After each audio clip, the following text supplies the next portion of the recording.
സ്വയം വിമർശനാത്മകമായ ആവിഷ്കാരങ്ങളാണ് പുതിയ കാലഘട്ടത്തിന് അനിവാര്യമെന്ന് അശോകൻ ചെരുവിൽ. CPM ജില്ലാ സമ്മേളനത്തിന്റെ ഭാഗമായി CV ശ്രീരാമൻ ഓപ്പൺ ഹാളിൽ സംഘടിപ്പിച്ച സാഹിത്യ സംവാദത്തിൽ സംസാരിക്കുകയായിരുന്നു അദ്ദേഹം. കഥയെഴുത്ത് പ്രത്യയശാസ്ത്ര നിലപാടുകളുടെ തുറന്നെഴുത്തുകൾ മാത്രമാകില്ലെന്നും പല രചനകളിലും വിഭിന്നമായ ആശയം കൈകാര്യം ചെയ്യുന്നവരെ കഥാപാത്രങ്ങളാക്കേണ്ടി വന്നിട്ടുണ്ടെന്നും TD രാമകൃഷ്ണൻ അഭിപ്രായപ്പെട്ടു. ആധുനിക സാഹിത്യം സമഗ്ര ചർച്ചയ്ക്ക് വിധേയമാക്കിയാണ് ഇരുവരും സംവാദത്തെ സമ്പുഷ്ടമാക്കിയത്.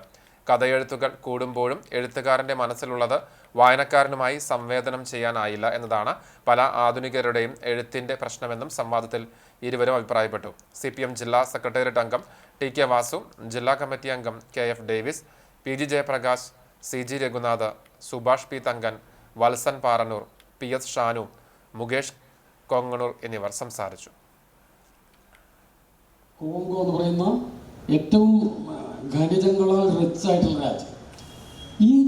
ഇതിൽ വരുന്ന മാറ്റങ്ങൾ എന്താണ്? ഇന്നത്തെ കാലം, ഇന്നത്തെ ലോകം എന്താണ്? ഇന്നത്തെ ലോകം നമ്മുടെ മുമ്പിലേക്ക് ഉയർത്തുന്ന വെല്ലുവിളികൾ എന്താണ്?